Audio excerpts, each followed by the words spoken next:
G'day everyone, welcome to ozgameshop.com, and today I'll be reviewing Call of Duty Advanced Warfare. So Call of Duty Advanced Warfare is a sci-fi war first-person shooter that was developed by Sledgehammer Games that I reviewed on the PlayStation 4. And it tells the story of Private Jack Mitchell, who is portrayed by the ever-stunning voice work of Troy Baker, who of course was the lead in games such as The Last of Us and Bioshock Infinite. The new Nolan North. Just saying. So Jack Mitchell is a private of the United States Marine Corps, and after certain events your best friend is killed in action and you are left crippled. And while at your friend's funeral you end up meeting his father, Jonathan Irons, played by the very well-known actor Kevin Spacey, who gives you the opportunity to join his private military army known as Atlas. These guys are the best in the business and offer Mitchell a brand spanking new limb along with added extras like awesome weapons and an improved exosuit. And so for the rest of the game you are tracking down a terrorist group known as the KVA, who are wreaking havoc all over the place, and it's up to you and Atlas to take them down. So right off the bat, with story and characters, I was equally impressed and disappointed. The voice acting is superb in this game. There was never a time where I felt that it lacked, and I actually liked these characters because of it. I also really liked that you only played as Mitchell for the entire game, so following the story is relatively easier than in previous games. The only thing that confused me though is that your character never speaks in-game,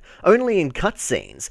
I just don't understand why. I mean, even sometimes in-game, your fellow allies ask you a question, and they get no response but continue on as if they have. It's just a very strange choice since you have this amazing voice actor and it's only used for cutscenes and not in-game. It's just a very disjointing experience. Also, I don't quite understand what the villain's overall motivations are in the game, and there are twists and turns all over the place, so I don't want to spoil any of them for you. But what he wants to do, I don't understand how it solves anything at all. You have to play it to understand what I mean. So if you haven't already noticed already, the visuals in this game, holy shit.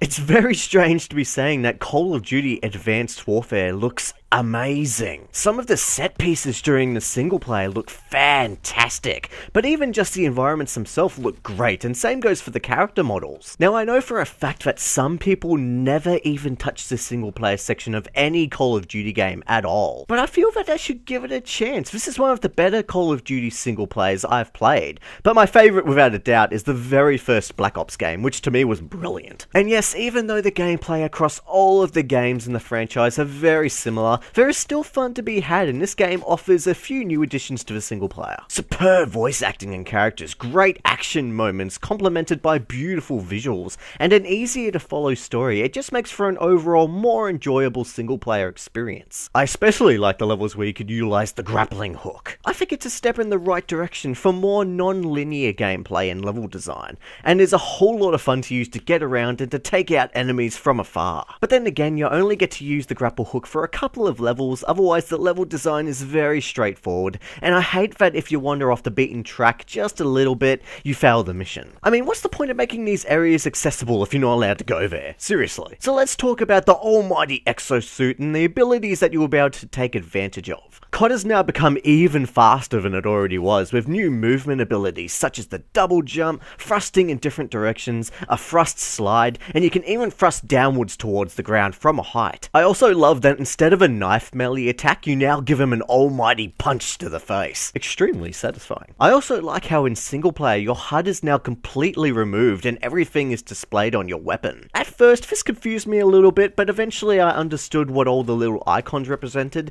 except for the special abilities. You see, before you start each mission you are equipped with different abilities, so you never really have the same abilities in every mission. And I had trouble telling the difference between the abilities from looking at the icons displayed on the weapon HUD, so I sort of had to keep using the abilities to figure out which ones I had in that particular mission. Another little bonus for single player is that completing certain objectives such as kills, headshots and so on, you unlock upgrade points. These points are used after each mission to upgrade your character in a kind of RPG way, from anything to faster reloading to improved damage resistance. I actually liked this idea. It gave you something else to think about during battle and rewards you with little improvements of your choosing. I mean, it's nothing really major and they probably could have done a lot better with it, but I like that they are playing with new ideas. So let's move on to the multiplayer side of things that everybody will definitely be playing. Now you expect to hear the phrase, More of the same when it comes to every Call of Duty game. And I would say, yeah, it is more of the same really, but with a lot of cool little additions along with the awesome powers of the exosuit. They've brought back the point system used in Black Ops 2, in which you can choose whatever you want in terms of weapons,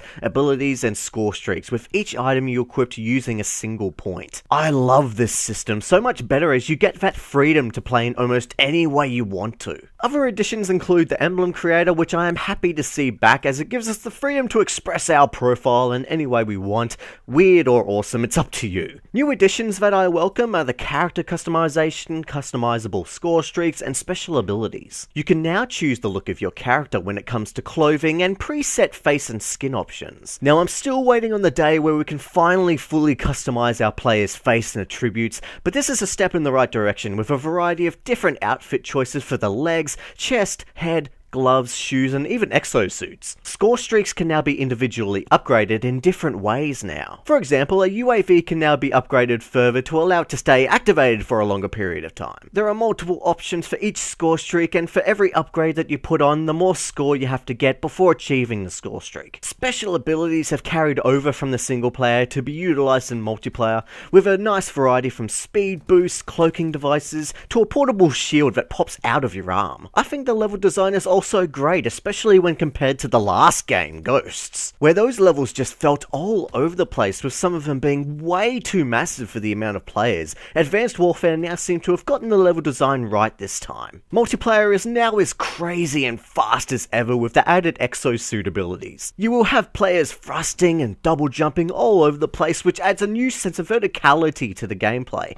and overall craziness to every fight. Now, most complaints I hear about the multiplayer of any Call of Duty game is that everyone is their own one-man army. There is little in terms of team gameplay. But I personally don't think this is necessarily a bad thing. I myself don't play with friends very often. Life gets in the way, people are busy at different times, so when I play multiplayer it's usually on my own these days. So Call of Duty is giving me the opportunity to be my one-man army, and I prefer that these days over games such as Battlefield, which are more fun with friends. That's not to say Call of Duty isn't fun with friends. It is really fun with friends, but you can have that fun on your own. I even spend most of my time in free-for-all because every man is for themselves, and I really enjoy that. So the last mode in the game that does need good teamwork is Exo Survival. If you've played the survival game mode in Modern Warfare 3, then you will get a great sense of deja vu here, as it's mostly exactly the same mode, but with exosuits. You basically have to survive wave after wave of AI enemies that get tougher as you go, and you gather points to spend on weapons, attachments, suit upgrades, and so on. I had a go of this mode a couple of times and I had fun, and it's a great challenge as each round throws different varieties of enemies at you at once. So overall, is Advanced Warfare a revolution?